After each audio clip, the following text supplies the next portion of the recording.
کیسا ہے نور چھایا مدنی مذاکرے میں، کیسا ہے نور چھایا مدنی مذاکرے میں، کیسا ہے نور چھایا مدنی مذاکرے میں، ہر دل ہے جگمگایا مدنی مذاکرے میں، ہر دل ہے جگمگایا مدنی مذاکرے میں۔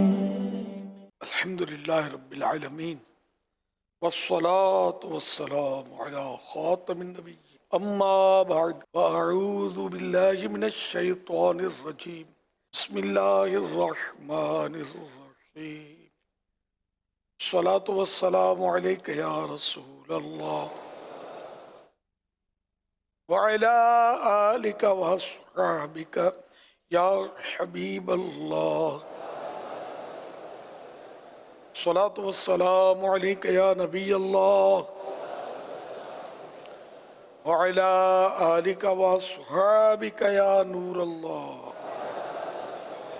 مکتبۃ المدینہ کے رسالے ضیاء درود السلام پیج نمبر 4 سے آج کی 1444 سے یہ کہ رمضان شریف کی 11ویں شب کی نسبت سے فرمان آخری نبی صلی اللہ علیہ وسلم نمبر 11، جس نے دن اور رات میں میری طرف شوق و محبت کی وجہ سے 3 مرتبہ درود پاک پڑھا، اللہ پاک پر حق ہے کہ وہ اس کے اس دن اور اس رات کے گناہ بخش دے۔ صلو علی الحبیب صلی اللہ علی محمد۔ মান্না মোহাম্মদ আনোয়ার আতারি, বাংলাদেশ, ঢাকা থেকে বলতেছি। মির আহলে সুন্নতের নিকট আমার প্রশ্ন হলো যে ইস্তেখারা বলতে কি বোঝায়?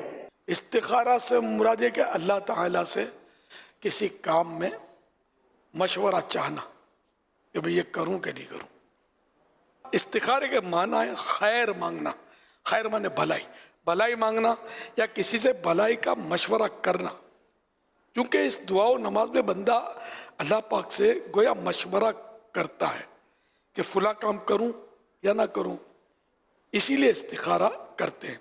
حضرت جابر رضی اللہ عنہ سے روایت ہے کہ رسول اللہ صلی اللہ علیہ وسلم ہمیں سارے کاموں میں استخارہ اس طرح سکھاتے تھے جیسے قرآن کی سورہ سکھاتے تھے۔ بخاری شریف کی حدیث۔ حضرت انس رضی اللہ عنہ سے مرفوعاً روایت ہے کہ جو استخارہ کرے گا نقصان نہ اٹھائے گا، جو مشورہ کرے گا وہ شرمندہ نہ ہوگا، جو درمیانی خرچ رکھے گا وہ فقیر نہ ہوگا۔ جب مزید بعض علماء فرماتے ہیں کہ 4 شخص 4 نعمتوں سے محروم نہ ہوں گے۔ شکر گزار بندہ زیادت یہ نعمت سے محروم نہیں ہوتا، توبہ کرنے والا بندہ قبولیت سے محروم نہیں ہوتا، استخارہ کرنے والے خیر یعنی بلائی سے محروم نہیں ہوتا، مشورہ کرنے والا درستی سے محروم نہیں۔ واللہ تعالی اعلم ورسولہ اعلم عز و جل و صلی اللہ تعالی علیہ وآلہ وسلم۔ صلو علی الحبیب صلی اللہ علی محمد۔ میرا سوال حضرت صاحب سے یہ ہے کہ وضو میں پانی زیادہ استعمال کرنا کیسا ہے؟ اب بلا ضرورت پانی ضائع کرنا وضو میں، غسل میں اور ویسے عام حالات میں بھی گناہ ہے، یعنی جس کو ضائع کرنا کہتے ہوں، ضائع کر رہے ہیں۔ اب یہاں تک کہ وضو میں بہار شریعت میں تو یہ لکھا ہے کہ ناک میں پانی چڑھانے کے لیے آدھا چلو، اس کو چلو بولتے ہیں، آدھا چلو کافی ہے۔ تو پورا چلو بھریں گے تو اسراف آدھے۔ اب ہمارے ہاں تو نل کھولتے ہیں تو 10 چلو کا پانی گرے تو پھر جا کر چلو یا ناک تک پہنچے، بہت پانی گراتے ہیں۔ اس کی وجہ سے پانی کی شارٹیج، بجلی بے تحاشا استعمال کرتے ہیں بلا ضرورت، اس کی وجہ سے بجلی کی کمی۔ اب وہ گیس بھی شاید بے تحاشا استعمال کرتے رہے ہوں گے، وہ آج کل کراچی میں تو گیس کی بڑی تنگی ہے، کراچی والوں کو تو بڑی آزمائش ہے، گیس کئی گھنٹوں کے لیے گیس بند ہو جاتی ہے۔ یہ بس وہی یہ سب اپنے ہی ہاتھوں کے کرتوت، اپنے ہاتھوں کے کیے کا کیا علاج؟ تو اگر ہم کفایت شعاری سے کام لیں، اعتدال سے کام لیں، بیانہ روی سے کام لیں، فضولیات سے، فضول خرچی سے، ہم بچے ہیں تو شاید یہ نہ مہنگائی ہو، نہ مطلب یہ نہ کہ یہ بجلی گیس وغیرہ پانی کی کمی کی پریشانیاں ہوں. یہ حقیقت ہے، مطلب کہ اتنا بے تحاشا استعمال ہوتا ہے غذاؤں کا، جیسے کہ شادیوں میں لاکھوں روپے کا کھانا ضائع ہوتا ہے. اچھا، اور بھی مواقع گھروں پہ بھی مطلب وہ تھوڑا کہ مطلب سنبھال کے کھاتے ہیں، بے تحاشا. جن کے پاس پیسے ہیں بے تحاشا پکتا ہے کھانا اب بھی، اور ضائع بھی ہوتا ہوگا، بہت کچھ ہو رہا ہوتا ہے. تو یہ کہ اگر احتیاط کریں نا بہت کچھ ہو سکتا ہے. یعنی یہ جیسے کہ یہ موبائل فون ہے، اس کو چارج کرتے ہیں، چارج کرنے کے لیے لگاتے ہیں نا، اس پہ بھی بجلی صرف ہوتی ہے.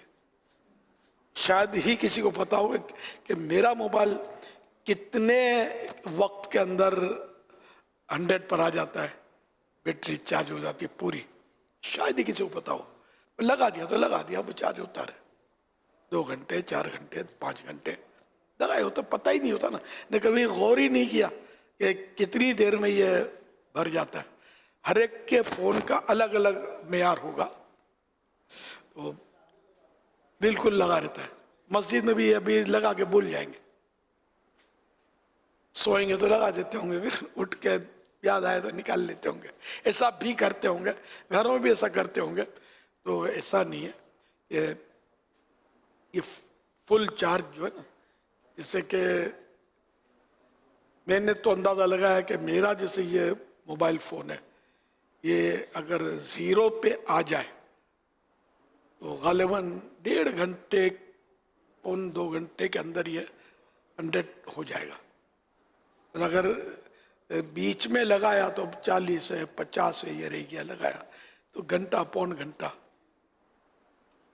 میں بھر دے گا یہ. اور آخری جو 90% کے بعد مزید یعنی کہ دیر لگتی ہے چارج ہونے میں. پھر 95 97 کے بعد اور 98 آیا تو اس میں پھر اور دیر لگتی ہے 100 تک پہنچتے. یہ کوئی اس کے مطلب ہے حساب کتاب. پھر یہ کہ جو اوریجنل اس کا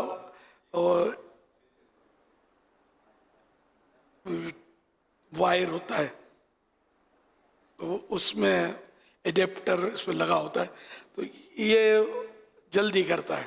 اور اگر ڈپلیکیٹ آپ لیں گے نا وہ دیر لگاتا ہے چارج ہونے میں. تو ہر ایک کو اس کا اپنے آپ حساب سے اندازہ ہونا چاہیے، یا اندازہ کرے ٹرائی کرے کتنی دیر میں یہ بھر جاتا ہے. لیکن نہیں، رکھ کے بھول گئے، اب وہ چارج ہوتا رہے. یہ بجلی اس کا حساب کون دے گا قیامت کے دن؟ اچھا، پھر حساب تو وہ حلال پر ہے. یہ بھی بتا دوں، حلال جو ہم نے خرچ کیا اس پر حساب ہے، جو ناجائز خرچ کیا اس پر عذاب ہے، حساب نہیں ہے. تو یہ تو کہ میں نے مائنر سی مطلب بات ہے اس میں. پھر ایڈیپٹر ہر وقت ہمارا لگا رہتا ہے اس میں، یہ بھی ایک پرابلم ہے. تو بجلی تو کچھ نہ کچھ وہ کھینچتا ہی رہتا ہوگا. اب بعض اوقات مجبوری ہوتی ہے کہ ایڈیپٹر کو اگر بار بار نکالتے ہیں تو وہ جو پلگ جو ہے، حالانکہ پلگ بولتے ہیں اس کو، کیا بولتے ہیں بتائیں، جس میں لگاتے ہیں پن پلگ، ساکٹ، ہاں، تو یہ لوز ہو جاتے ہیں اس کے سوراخ. یہ ایک پرابلم ہے. یہ مجبوری تو سمجھ میں آ رہی ہے. لیکن یہ کہ یہ لگا ہوا تو اور آن بھی ہے تو یہ زیادہ کھائے گا. تو اس لیے آف کرنا بھی، اگر یہ نکال بھی لیتے ہیں نا تو یہ آن پڑا ہوتا ہے. یہ تو میں نے 100 مرتبہ دیکھا ہے. تو اب یہ ایڈیپٹر جو ہے وہ تو بجلی کھائے گا نا. آف کر دیں گے تو شاید بہت کم کھائے گا، لیکن تھوڑی بہت کھائے گا. تو اس کے علاوہ بھی بلب جل رہے ہیں، کوئی بجھانے والا نہیں ہے. دن ہو گیا، سورج نکل آیا، اتنا بڑا بلب روشن اللہ پاک نے کر دیا ہمارے لیے.